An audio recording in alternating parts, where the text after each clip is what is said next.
Halo saudara-saudara, Nah, jumpa lagi di The Solihun Interview. yeay. Udah lama. Ya, ada jinglenya nggak ini? Nggak ada. Oh, nggak ada. Vlogger amatir. Oh, iya. Tidak ada jingle-jingle, tidak ada efek-efek, Ya, tidak ada editing yang tidak perlu ya. digelontorkan. begitu Jinglenya saja. nanti aja tanggal 25 Desember ya. Jingle bell, Jingle bell, jingle all the way. Ya. Aduh, ya. Beri tepuk tangan untuk Uus. Yeay. Ini ada editnya juga? Nggak ada. Oh, nggak ada. Nggak Ya, ada. Udah ya. begini aja. Iya, Memang ada abang-abang di belakang juga santai. Iya, itu. Oh iya ada, iya. Ada abang bangunan juga santai. Ya. Kenapa nih Kang Soleh? Ya akhirnya program lagi ya, dapat lagi ya. Ya. Dari sahur kemarin juga alhamdulillah udah ada. Gimana rasanya? Senang bisa balik lagi. Tapi untuk beberapa program alhamdulillah sudah saya tinggalkan gitu. Ya. Tinggalkan atau tidak diajak lagi? Sebenarnya di awal tahun ini emang mau cabut karena udah nggak nyaman. Oh. Ya, dan juga kayaknya waktu untuk sama teman-teman buat nongkrong, buat ya maksudnya kan kita kadang-kadang butuh waktu buat ngegali materi lagi ya gitu. Itu nggak dapat sama sekali tahun lalu, terus kayak pengen mengorbankan satu program di pagi hari itu. Oh. Nah, dari awal tahun ini emang mau cabut, terus si siapa namanya si pihak sananya bilang jangan gitu, cenah. Oh, masih butuh gitu. Oh, gitu. Tahunya Februari tiba-tiba aku tidak kerja lagi tiba-tiba. Tidak dipanggil lagi apa dibilang udahan ya Us ya? Udahan. Oh gitu. Udahan, Jadi ya udah. memang mereka udahan Us. Jadi bukan yang jadi mereka lebih apa fair ya bilang ngasih tahu udahan gitu enggak? Enggak, udahannya nggak bilang lagi. Gitu? Tahu besok Us besok nggak syuting ya? Iya. Habis itu udah tidak pernah ada panggilan lagi, sudah. Oh ya udah saya sadar diri aja habis itu ya udah Ibarat alhamdulillah. diputusin besok jangan ke rumah lagi ya. Udah gitu doang. Iya, besok jangan ngabarin aku lagi ya gitu. Ya udah. Sakit hati? Enggak. Oh gitu. Iya ya, saya mah alhamdulillah kan saya emang doanya pengen keluar dari situ, cuman kan kadang-kadang kita doa nggak spesifik ya. Oh. Jadi ya caranya pengen digimanain kan kita tidak pernah tahu, taunya di boykot, jadinya keluar juga. Iya. Pengaruh boikotan ke dalam kehidupan lu apa sih? Sebenarnya nggak begitu banyak sih, maksudnya kalau dari finansial sih ya kerasa lah ya, karena gue menggantungkan semuanya dari TV, emang jual jasa lah ibarat gitu. Nah kemarin boykot tuh sampai ke tahap off air juga agak susah kemarin, agak susah. Terus ya udahlah, orang yang opini saya juga yang saya kemukakan juga sejujur mungkin, dan tidak ada kepentingan apapun di situ, emang jujur beropini atas apa yang saya lihat gitu. Jadinya ya ini mah resiko dari hidup jujur gitu jadinya. Jadi ya Nganggur berapa bulan? 2 bulan. 2 bulan teh benar-benar nganggur atau memang masih ada TV satu program? Sebenarnya dari beberapa ya acara-acara gosip ya, acara-acara yang kayak Rumpi yang gitu-gitu, yang sejenisnya lah gitu, sempat ada mau ngundang gitu. Cuman saya bilang ya buat apa juga, maksudnya kan selalu kita lihat gitu ya, maksudnya setelah ada artis kena konflik apa, terus klarifikasinya tuh terburu-buru, terus jadi cuma kayak pencitraan doang apa segala macam kayak gitu. Dan akhirnya pertama kalinya saya diundang buat interview soal boykot itu pas lagi hitam putih. Dan nangis segala. Ya, nah itu banyak yang bilang ini mah air mata ini mah udah biasa buat para artis apa segala macam. Ya kalau soalnya saya ngikutin perjalanan artis kan gitu ya. Meledak nih pertama, wah terkenal. Habis itu konflik. Habis itu nangis. Habis itu naik haji terakhirnya. ya habis itu alhamdulillah ya, walaupun dia sudah sukses ternyata masih ingat dengan ibadahnya, ya itulah, makanya itu siklusnya seperti itu. Berarti bentar lagi kita bakal lihat Uus naik haji ya? Amin. Ya pokoknya siklusnya kayak gitu. Nah kemarin tuh sebenarnya di Tabuti nggak ada niatan pengen nangis segala macam. Hari itu tuh harusnya saya jalan sama istri saya, karena emang cuma syuting OVJ doang siang. Nah terus tiba-tiba ada istri saya mau ketemuan sama saya di studio. Jadi biar satu mobil, kan saya mobil cuma satu semenjak di boykot, satu dijual. Ya. Jadi dia mau sampai jual mobil ya? Jual mobil. Terus dia ke studio, istri saya ke studio.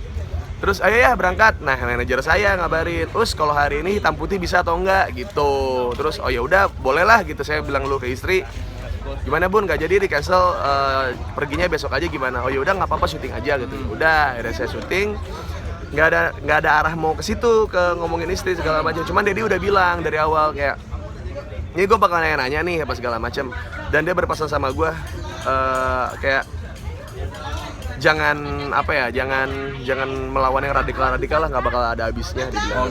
Yang penting mah, tapi lu tunjukin aja kalau lu berada di pihak yang mana dengan cara yang lebih elegan aja sekarang, dibilang gitu. Nah habis itu gue tanya jawab, nggak tahu ya, gue tuh bini gue kan dulunya junkie kan, jadi perubahan dia dari dulu sampai sekarang tuh jauh banget. Apa yang kemarin di boykot dan segala macam, gue nggak pernah dijutekin, nggak pernah ngomongin soal duit dan segala macam, dan tiba-tiba Dedi ngomongin itu, seberapa sayang lo sama istri lo dan bagaimana istri lo bersikap ketika kemarin lo di boykot. Terus ya sedih tiba-tiba gitu ya, nggak tahu kenapa. Awalnya tuh saya dalam hati kayak, wah nu jangan nangis nih, kalau nangis gue kayak artis kebanyakan nih gue nangis, iya gitu.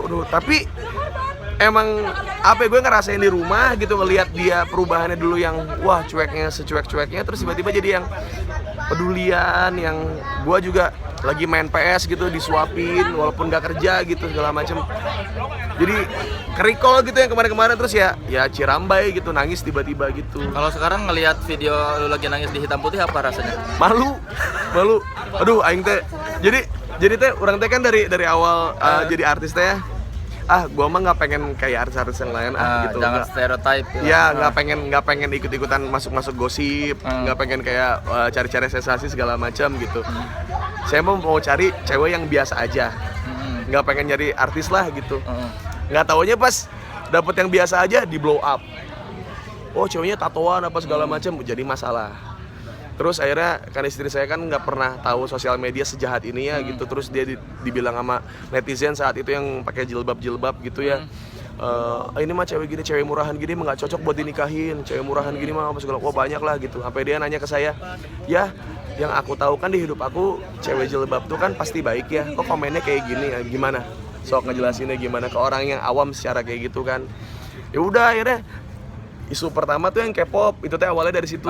Gara-gara bilang soal ya yang hijaber dan K-pop itu. Iya, nah itu awal mulanya itu dari situ, pancingannya itu pertama dari situ, yang banyak orang nggak begitu tahu sih gitu. Dan saya yang nyerangnya saat itu emang hijaber yang K-pop itu gitu, dan meledak gitu. Terus kayak perasaan saya orang yang pengen menghindarin konflik kayak gini nih gitu, tapi kok saya malah terjun ke sini dengan masalah yang berbeda gitu. Jadinya agak pusing juga gitu. Saya nikah dan segala macam juga ada gosip-gosipnya, which is itu fakta gosipnya. Ya bukan gosip berarti. Iya, emang fakta. Iya.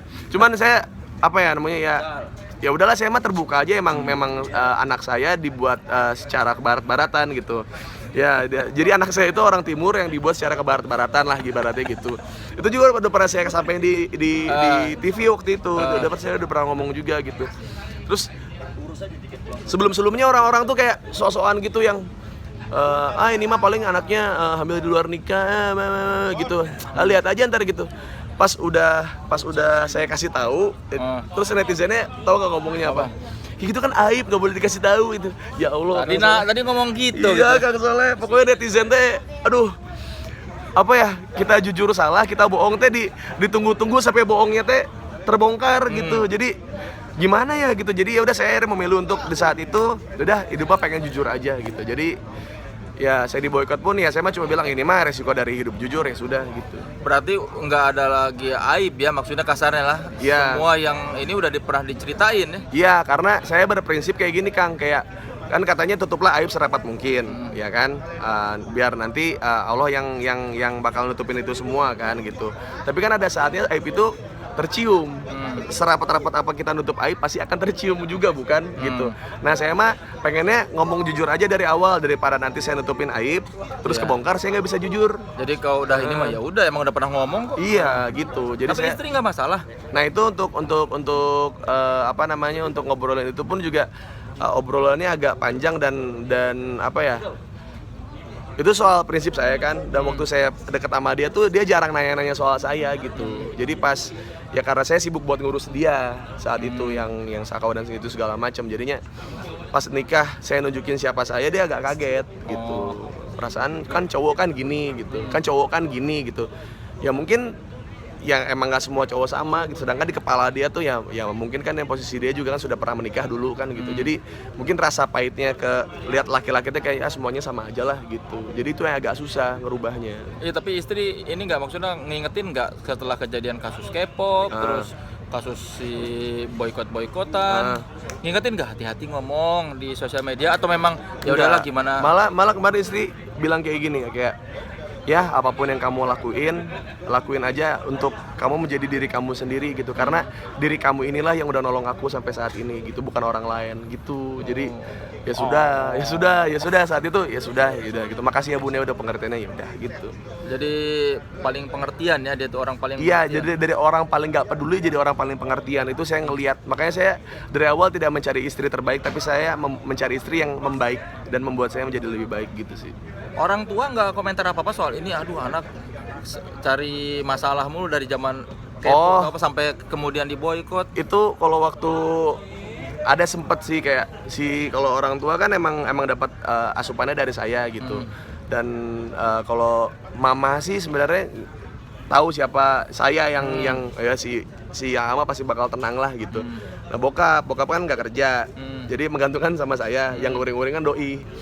Ya, jadinya, aduh yuk kumaha gitu. Terus ya saya bilang, papa aja mama jangan pusing, atau saya aja yang diboykot nggak pusing gitu. Kenapa jadi papa yang pusing? Enggak, ya omongannya mah, bilangnya mah, ya kan papa teh khawatir kamu teh gini. Padahal mah saya mah tahu khawatirnya mah ke arah sana gitu. Jadinya ya gimana tuh ya.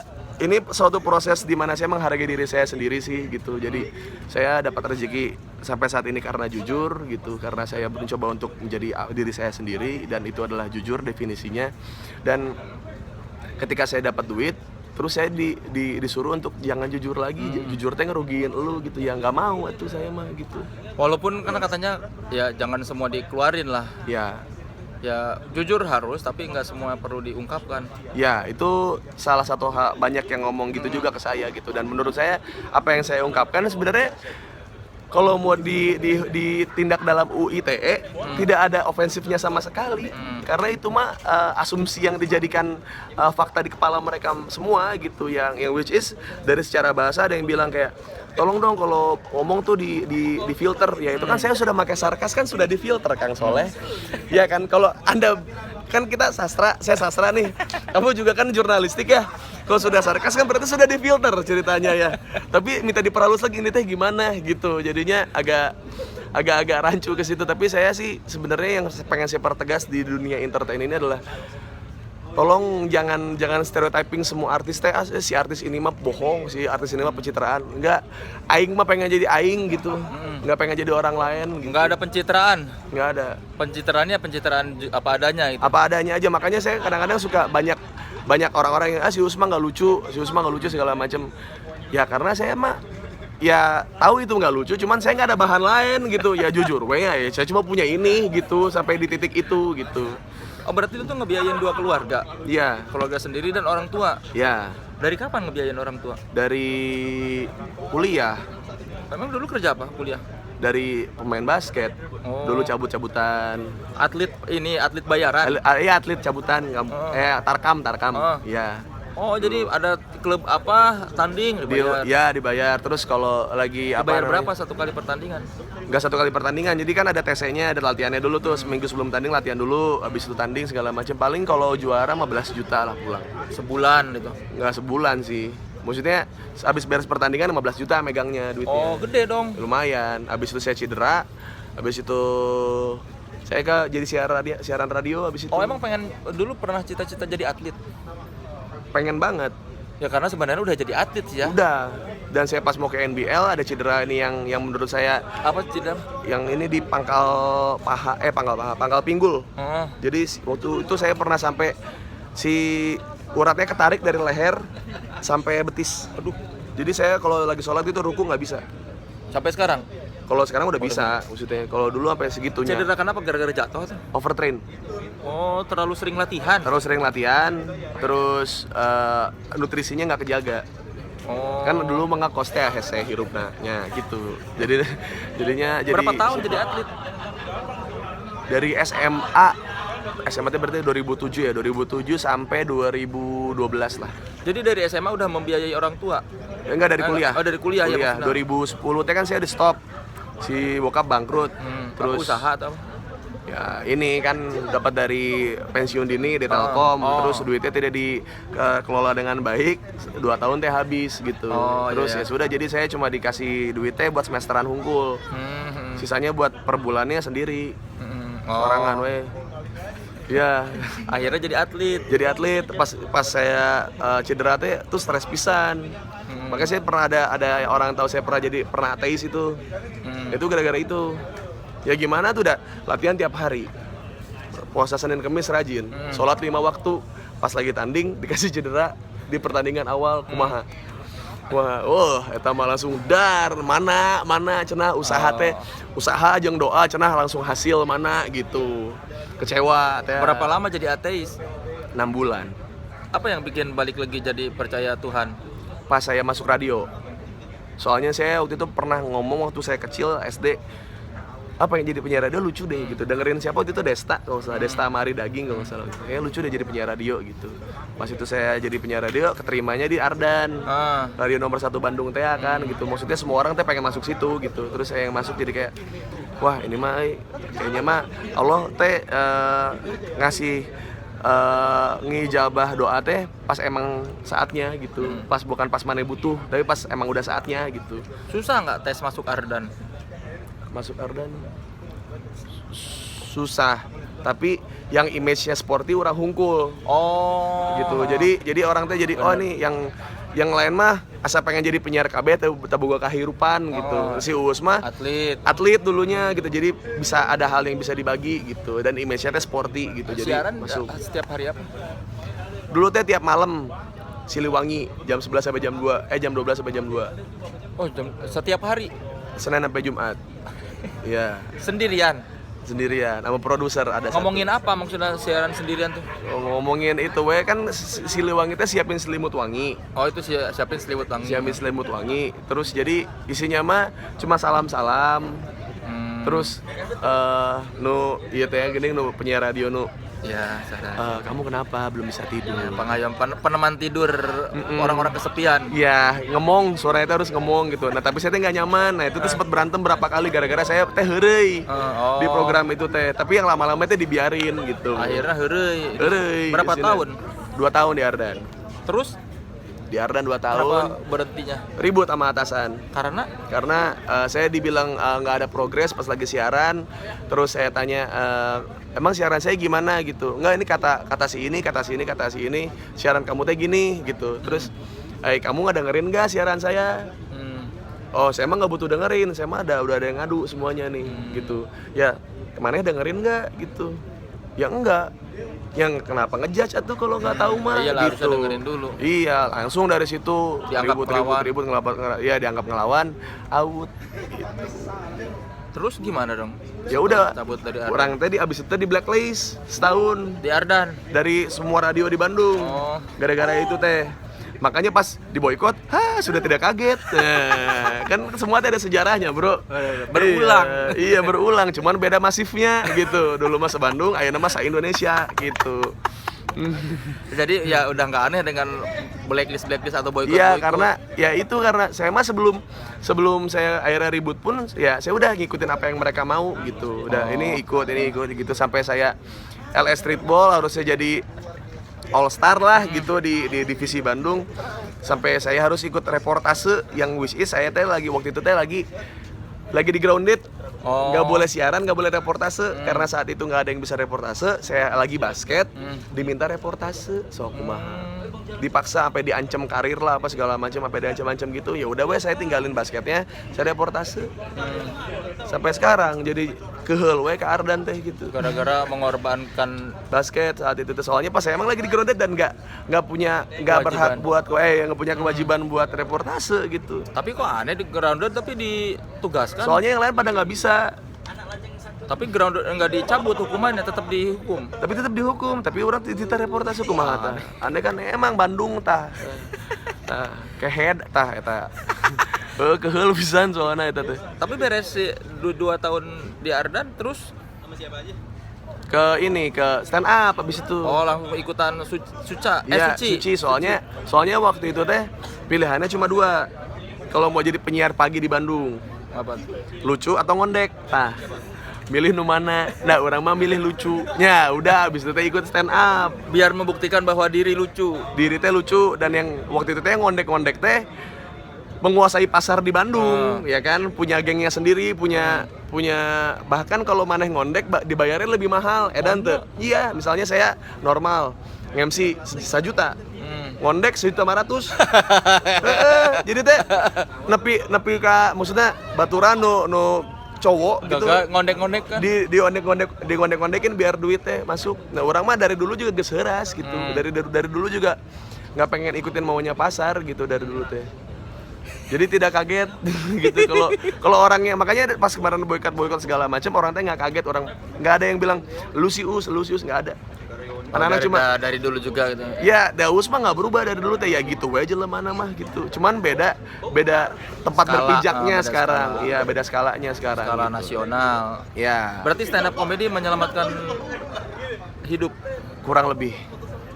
Walaupun cuma sekali ya, 1 minggu di Suci teh. Suci 2 minggu apa 1 minggu? Seminggu. Saya keluar pertama. Terus apa rasanya, kan berharap banyak tuh pada. Enggak, saya mah pengen keluar.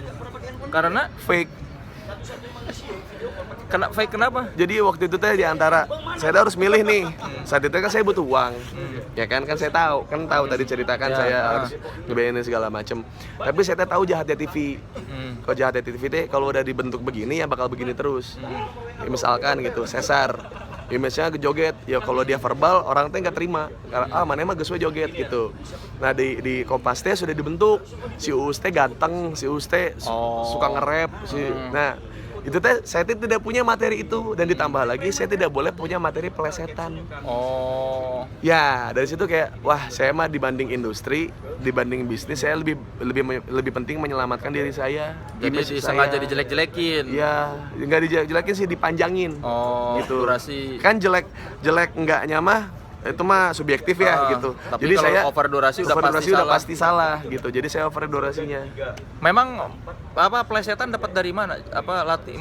Melatih plesetan Dari SMA. Dari SMA emang heureuna emang gitu. Terus ditambah dengan skill stand up teh jadi bisa diulik plesetan teh jadi bisa kieu gitu. Terus ternyata pas dalam prakteknya tidak boleh karena stand up tuh bukan plesetan gitu. Terus jadi aduh gimana sedih gitu. Ya saya mah kalau act out gitu, impresionis yang gerak-gerakin gitu mah itu mah udah bakat alami lah gitu. Nah, si plesetan ini teh saya jadi ngebuat saya lebih mikir gitu, lebih ya ini bisa diulik gini gitu. Soalnya kalau yang gerakin badan mah saya mah nganggapnya itu mah udah bakat alami gitu. Ketika akhirnya dipanggil sama Kompas buat jadi host, gimana, apa rasanya? Wah, dulu biasa aja. Bukan yang kemarin kan. Iya.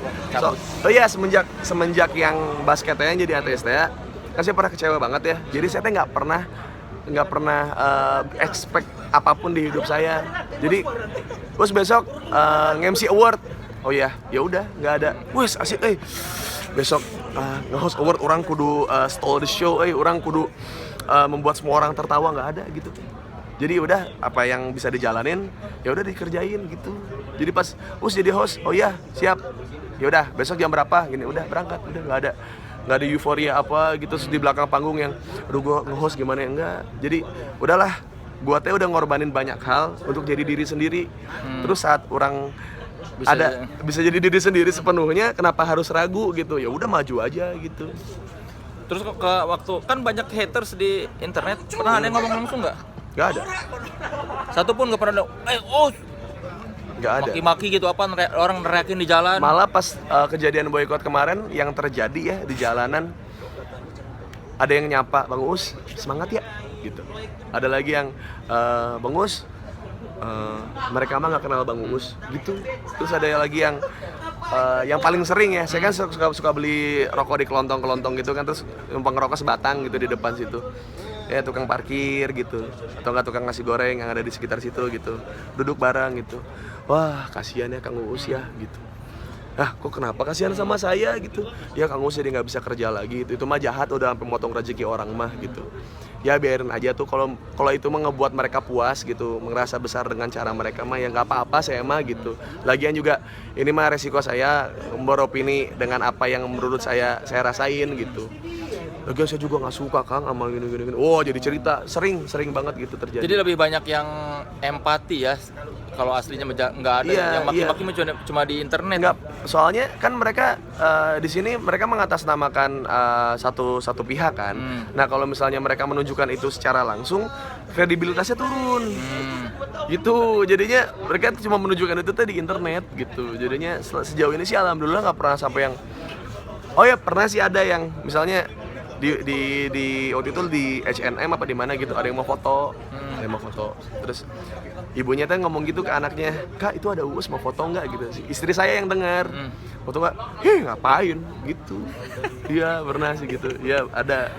Tapi belum tentu karena itu juga sih. Iya waktu itu mah gara-gara hijabers K-pop itu, hijab dia K-pop. K-popers. Iya kayaknya gitu. Tapi bikin lu lebih berhati-hati nggak setelah kejadian kemarin? Kalau nge-tweet pilih-pilih kata atau lebih bikin gitu nggak? Enggak, jadinya malah saya pas kemarin saya jadi dekat sama beberapa Kiai NU, di follow beberapa Kiai NU, terus di follow sama beberapa aktivis yang which is kayaknya dalam kita menentukan sikap itu bakal kita menemukan kita dengan golongan kita, kan ada ayatnya juga kan, kamu akan dikumpulkan dengan golonganmu. Ya sudah, itu mah caranya seperti itu karena kita bisa bersikap, nggak ada di tengah-tengah gitu. Ya sudah. Kalau ketemu si itu yang kemarin dianggap dihina, bakal ngomong apa? Hai gitu. Hai. Halo Uus, ya gitu aja. Kenalan aja dulu. Terus ya, habis itu ya udah. Mau ngobrol apa juga bingung pasti kaku. Masa saya yang diboikot, nggak mungkin. Ya pasti saya Uus gitu. Ya saya stand up comedian ya gitu. Saya mah hablum minanas gitu, orangnya baik aja ke sesama gitu. Iya. Keburu gelap.